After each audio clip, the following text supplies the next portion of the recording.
Hello मेरे प्यारे बच्चों, आज हम करने वाले हैं क्लास 8 चैप्टर नंबर 14 जिसका नाम है मैग्नीफाइंग ग्लास। उसके क्वेश्चन आंसर जो कि एग्जामिनेशन पॉइंट ऑफ व्यू से आपके लिए बहुत इंपॉर्टेंट होने वाले हैं। लेकिन उससे पहले मैं आपको ये बता दूं कि इस पोएम की एक्सप्लेनेशन और इसके लेट अस डिस्कस वाले जो क्वेश्चन आंसर हैं वो मैंने ऑलरेडी अपने चैनल पे वीडियो अपलोड कर दी है। तो आप मेरे चैनल पे जाके ये सारी वीडियो जो है वो देख सकते हो और आराम से जो सॉल्यूशन है उसको समझ सकते हो। ठीक है, क्योंकि वर्ड्स को कॉपी करना that is not important but to learn how to answer, है ना, और उसके पीछे जो रीजंस हैं तो उनको समझना दैट इज आवर पर्पस।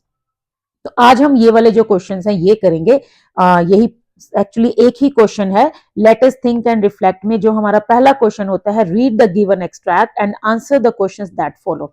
देखो बच्चों, सबसे पहले तो ये कि ये जो है आपके लिए बहुत इंपॉर्टेंट टाइप का क्वेश्चन है, क्योंकि क्वेश्चन जब आपका एग्जाम होता है, चाहे आप क्लास 9th में हो, चाहे 8th में हो, चाहे 6th 7th में हो, चाहे 10th में हो, ये जो एक्सट्रैक्ट बेस्ड क्वेश्चन होते हैं ये एक बहुत ही इंपॉर्टेंट टाइप ऑफ क्वेश्चन है।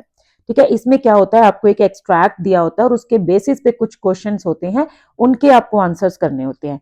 तो सेम यही आपने देखा होगा, हर चैप्टर में इस टाइप के क्वेश्चंस हैं। और कई बार बच्चे पता है इसको इसको लाइटली ले जाते हैं, इसको छोड़ देते हैं कि ये तो क्या है, इसमें तो पैराग्राफ दिया ही होगा, उसी में से हमें आंसर ढूंढने हैं, ये तो हम कर लेंगे। बेटा कई बार क्वेश्चन जो होता है वो इन डेप्थ एनालिसिस के ऊपर बेस्ड होता है। ठीक है, मतलब उसमें हमें डायरेक्ट ऐसे वर्ड टू वर्ड आंसर्स नहीं मिलते। पहले बच्चे क्या करते थे, जैसे मतलब बहुत सारे बच्चे ऐसा करते हैं कि वो क्या करते हैं, वो कोई कीवर्ड ढूंढ लेते हैं। जैसे यहाँ पे अगर पूछ लिया मैजिकल पावर्स और यहाँ पे कहीं उनको अगर मैजिकल वर्ड मिल गया या कोई पावर्स वर्ड मिल गया, वो सोचेंगे बस इसका ये पूरे लाइन इसका आंसर है। तो अभी पैराग्राफ्स अनसीन पैसेजेस जो होते हैं उसमें फिर भी ये थोड़ा बहुत चल जाएगा, लेकिन पॉइंट्स की अगर आपको एक्सट्रैक्ट आते हैं तो उसमें ये नहीं चलता, क्योंकि इसमें हमें जो है पोएम का मीनिंग, ठीक है, उसके अलावा जो उसमें पोएटिक डिवाइसेस हैं वो, उसके अलावा जो है उसमें जैसे कुछ डिस्क्रिप्शंस रहती हैं, जो डीप एनालिसिस होता है उसका, कि उसके अंदर मैसेज क्या है, क्योंकि पोएम के अंदर जो कहा जाता है कई बार मैसेज उसके बहुत ज्यादा डेप्थ में जाके हमें मिलता है। ठीक है, तो जैसे विद दिस राउंड ग्लास, अब इसमें ये राउंड ग्लास क्या चीज है, ठीक है, ये भी आपसे क्वेश्चन पूछ सकता है कि what do you mean by this word round glass, what is it, what this term is referring to. तो ये राउंड ग्लास क्या है, अब आप सोचोगे भाई ये क्या है, ये तो गोल का कोई मतलब गोल शेप का कोई कांच का टुकड़ा। तो अब ये क्या हो सकता है, अगर आपने पोएम अच्छे से पढ़ी होगी तो आपको ये 1 मिनट में पता चल जाएगा कि ये क्या है। 1 मिनट मैंने ज्यादा बोल दिया, 1 सेकंड में पता चल जाएगा कि ये एक मैग्नीफाइंग ग्लास की बात कर रहा है। ठीक है, तो इस तरह से हमें जो है कई बार जो पोएम्स के जो क्वेश्चंस होते हैं वो बड़े अच्छे से सॉल्व करने पड़ते हैं। तो don't take it so lightly. ठीक है, इसको इतना लाइटली मत लेना कि हाँ ये तो हो जाएगा। अरे नहीं भाई, ऐसे नहीं होगा। अगर आप ध्यान से करेंगे तभी हो पाएगा। और हाँ, इतना जरूर है, अगर आप एक बार ध्यान से कर लेते हो फिर दोबारा बार बार आपको उनको पढ़ने की जरूरत नहीं पड़ती है, क्योंकि इतने भी इनका लेवल हाई नहीं होता, बहुत ज्यादा टफ भी नहीं होता, लेकिन बहुत इजी भी नहीं होता कि हम इसको इग्नोर ही कर दें। ठीक है, तो चलिए स्टार्ट करते हैं आज की वीडियो का जो मेन कंटेंट है वो। इसमें आपके पास ये है, एक एक्सट्रैक्ट बेस्ड क्वेश्चन है, जिसमें आपको पता ही है एज यूजुअल यहाँ पे हमारे लिए एक एक्सट्रैक्ट दिया हुआ है और उसके बेसिस पे कुछ क्वेश्चंस हैं जिनके हमें आंसर्स करने हैं। तो सबसे पहले हम एक्सट्रैक्ट पढ़ लेते हैं। With this round glass, that means with this magnifying glass that is I am having, I can make magic talk. See here, the poet believes that he can make magic talk, right? मतलब उसको लगता है कि ये जो magnifying glass है उसके हाथ में, उसकी हेल्प से वो बहुत सारे जो जादू के जो मतलब सीक्रेट्स हैं उनको रिवील कर देगा, उनके बारे में जान लेगा। A myriad shells show in a scrap of chalk, मतलब उसके पास एक चौक का छोटा सा टुकड़ा है और उसके अंदर उसको जो पैटर्न दिखाई दे रहा है, ऐसा लग रहा है जैसे बहुत बड़ा शेल्स का जो पैटर्न है वो उसको मतलब उसमें दिख रहा है। कहने का मतलब ये है तो चौक का टुकड़ा बहुत छोटा सा, लेकिन उसके अंदर जब उसको मैग्नीफाइंग ग्लास से वो देख रहा है तो उसको एक बहुत बड़ा पैटर्न दिखाई दे रहा है। दैट मीन्स कि जो मैग्नीफाइंग ग्लास होता है वो क्या करता है, वो छोटी चीज को बड़ा करके हमें दिखाता है, तो हमें उसमें छोटी छोटी जो डिटेल्स होती हैं, माइनर माइनर सी, वो भी पता चलने लग जाते हैं, वो भी दिखती हैं। उसके बाद कहता है of but an inch of moss, कहता है जब मैंने मतलब एक मॉस, जो मॉस क्या होता है वो ग्रीन कलर की जो काई सी होती है, उसका जब कहता है एक छोटा सा टुकड़ा लिया, सिर्फ 1 इंच का एक ऐसे टुकड़ा लिया और उसको जब मैंने मैग्नीफाइंग ग्लास से देखा, a forest flowers and trees, it was just looking like a forest, ऐसा लग रहा था जैसे मैं किसी जंगल में पहुंच गया हूँ। मतलब वो जो ग्रीन कलर का काई का जो छोटा सा 1 इंच का टुकड़ा था, उसको जब मैंने मैग्नीफाइंग ग्लास से देखा तो वो ऐसा लग रहा था जैसे एक पूरा जंगल मेरे सामने आ गया हो और full of flowers and trees. ठीक है, तो स्टैंजा आपको अच्छे से समझ आ गया। आप नेक्स्ट देखो इसमें क्वेश्चन क्या है, identify whether the following statement is true और फॉल्स। सबसे इजी क्वेश्चन है, ट्रू या फॉल्स आपको बताना है। The poet uses his magical powers to make the round glass powerful, कि पोएट जो है वो अपनी मैजिकल पावर का यूज करके उस राउंड ग्लास को पावरफुल बना रहा है। तो ऐसा कुछ नहीं है, यहाँ पर एक साइंटिफिक जो चीज है, साइंटिफिक एक जो मतलब एक टूल है उसकी बात की जा रही है। मैग्नीफाइंग ग्लास के अंदर ही क्वालिटी है, कोई इसमें जादुई कोई शक्ति नहीं है। ठीक है, तो ये जो स्टेटमेंट है ये हो गई फॉल्स। नेक्स्ट देखो, select the line from the extract that expresses the presence of intricate patterns in ordinary objects. अब आप देखो, अब यहीं पे जैसे इसमें आप कंफ्यूज हो जाओगे, इसमें आपको कोई ऐसा कीवर्ड नहीं मिलेगा जो आपको इस स्टैंजा के अंदर एज इट इज मिल जाए।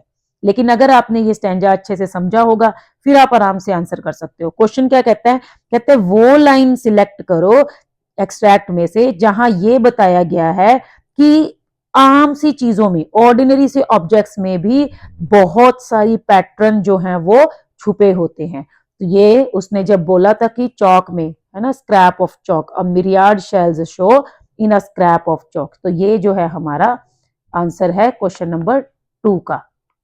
ठीक है, मतलब एक छोटा सा चौक का टुकड़ा, हम ऐसे ही क्लास में उससे आप खेलते हो है ना कि ये तो क्या ही है, सस्ती सी चीज है, छोटा सा चौक का टुकड़ा है। लेकिन अगर आप उसको मैग्नीफाइंग ग्लास से देखो तब आपको पता चलेगा कि उसमें कितना बड़ा पैटर्न छुपा हुआ है। ठीक है, तो ये है इस क्वेश्चन का मीनिंग। उसके बाद सेकंड क्वेश्चन का आंसर हो गया ये लाइन। उसके बाद थर्ड क्वेश्चन हमारे पास है, what does the comparison of an inch of moss to a forest. जो कहता है कि ये जो कंपैरिजन कर रहा है एक इंच ऑफ मॉस का एक पूरे जंगल के साथ, एक फॉरेस्ट के साथ, ये क्या सजेस्ट करता है, suggest about the speakers view of the world through the magnifying glass. मतलब ये क्या सजेस्ट करता है स्पीकर के व्यू के बारे में, इस वर्ल्ड के बारे में जो उसका व्यू है, और थ्रू द मैग्नीफाइंग ग्लास, जब वो उसको मैग्नीफाइंग ग्लास से देख रहा है।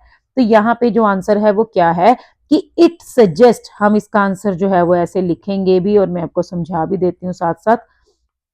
It suggest that the speaker can study, मतलब इसमें हमें जो स्पीकर का जो हमें पॉइंट ऑफ व्यू बताना है ना कि वो क्या सोच रहा है इस बारे में, इसका मतलब है कि वो जो है मतलब ये एक मॉस के छोटे से टुकड़े में पूरा फॉरेस्ट जो है वो स्टडी कर पा रहा है, उसको फ्लावर्स ट्रीज सब कुछ उसको पास से दिखाई दे रहा है, उसको ऐसा लग रहा है। So it suggest that the speaker can study. ठीक है, यहाँ साथ साथ लिख रही हूँ, साथ साथ बोल भी रही हूँ ताकि आपको राइटिंग अगर समझ ना आए तो आप मतलब सुन के भी उसको नोट डाउन कर सकते हो। ठीक है, the forest every single inch, right, मतलब वो उस मॉस का छोटा सा टुकड़ा लेकर मैग्नीफाइंग ग्लास की हेल्प से वो जो फॉरेस्ट उसके सामने बन रहा है उसका हर एक इंच का जो मतलब उसका हर एक पार्ट जो है वो ध्यान से देख पा रहा है थ्रू द मैग्नीफाइंग ग्लास। ठीक है, मैं एक बार फिर से आंसर जो है वो इसको रिपीट कर रही हूँ। देखो मेन पर्पज है कि आप इसको कॉपी नहीं करेंगे, लर्न नहीं करेंगे, ऐसे क्रैम नहीं करेंगे, लर्न करेंगे एक्चुअली, मतलब आप इसको सीखेंगे, ध्यान से समझेंगे कि इसमें हमें लिखना क्या है। ये कहता है कि जो इंच ऑफ मॉस का जो फॉरेस्ट के साथ कंपैरिजन किया गया है वो हमें क्या बताना चाहता है। ठीक है, स्पीकर के व्यू के बारे में कि वो संसार को किस तरह से देख रहा है। तो स्पीकर जो है वो ये देख रहा है कि it suggest that the speaker can study the forest every single inch, मतलब वो खुश हो रहा है इस बात पे, उसको हैरानी हो रही है कि वो उस जंगल के हर एक इंच को स्टडी कर सकता है थ्रू द मैग्नीफाइंग ग्लास, उस मैग्नीफाइंग ग्लास की हेल्प से। एंड उसके बाद जो क्या है, with the help of it, ठीक है, कि इसकी हेल्प से, with the help of magnifying glass, मैं यहाँ एम और जी लिख रही हूँ, आप ऐसे भी लिख सकते हो कि इट और इट भी लिख सकते हो, magnifying glass the ordinary becomes grand and magical. ठीक है, मतलब एक जो ऑर्डिनरी सी चीज है जिसको हम इतना ज्यादा कोई ध्यान नहीं देते, the ordinary becomes grand and magical, उसकी हेल्प से क्या हो जाता है, जो चीजें हैं ऑर्डिनरी सी जो चीजें हैं वो भी मैजिकल और शानदार हो जाती हैं। तो ये है पोएट का जो है पॉइंट ऑफ व्यू। ठीक है, उसके बाद लास्ट क्वेश्चन हमारे पास है, how does the poet feel about the ability of the magnifying glass to reveal hidden wonders. How does the poet feel, ठीक है, उसकी फीलिंग कैसी आ रही है, आप खुद सोच के देखो। आपके पास अगर मैग्नीफाइंग ग्लास होगा तो आपकी फीलिंग्स क्या होंगी? आप खुश हो रहे होगे, दुखी हो रहे होगे, हैरान हो रहे होगे, या मान लो आपको कोई ऐसा डिसीजन ले लोगे कि हाँ अब मैं ये करके दिखाऊंगा। ऑब्वियस सी बात है ना, आप हैरान होगे, आप दोस्तों को बताओगे अरे यार ये देख कितना अजीब दिखाई दे रहा है, अरे ये वाला देख, ये देख, फिर दूसरा कुछ और दिखे, अरे तो ये वाला देख, तो दैट मीन्स कि एक अमेजमेंट होगी, है ना। तो फैसिनेशन, सो सेटिस्फाइड रॉन्ग है, fascination is the correct answer, that means fascinated. How does the poet feel? The poet feel fascinated. ठीक है, ग्रेटफुल होता है जब हम किसी के लिए थैंकफुल होते हैं, जब हम थैंक यू करते हैं, भाई थैंक यू भगवान आपने मेरे को ये सब कुछ दिया, thank you mama, thank you papa, thank you teachers, that means grateful. Determined मतलब जब आप डिसीजन ले लेते हो कि मैं ये काम पक्का करके दिखाऊंगा। सेटिस्फाइड मतलब जब कंटेंटमेंट, कि हम जब सेटिस्फाई होते हैं कि बस इतना मेरे लिए बहुत है। फैसिनेटेड होता है जब हम हैरान होते हैं, क्यूरियस होते हैं, और ज्यादा चीजों को जानने के लिए ट्राई करते हैं, यार और देखना है, अभी और ढूंढना है, और जानना है। तो दैट मीन्स जो पोइट है वो कैसा फील कर रहा है? फैसिनेटेड। ठीक है, तो ये था हमारा आज का क्वेश्चन जो कि था एक्सट्रैक्ट बेस्ड। कल वाली वीडियो में हम जो है ये नेक्स्ट जो क्वेश्चंस है 5, इनके आंसर्स को अच्छे से स्टडी करेंगे। मेरा पर्पस आपको सिर्फ वर्ड्स देना नहीं है या आपको सिर्फ आंसर्स देना नहीं है, वो तो आप गूगल से भी ले सकते हो, चैट जीपीटी से भी ले सकते हो, देन वाई यूट्यूब और वाई ओनली गगन मैम, है ना। सो दैट मीन्स कि मैं आपको, मेरा पर्पस है आपको समझाना, आपको अच्छे से क्लियर करना, ताकि आप एक बार आंसर पढ़ें उसके बाद एग्जाम्स में अपने आप उसको लिख सकें अपने वर्ड्स में।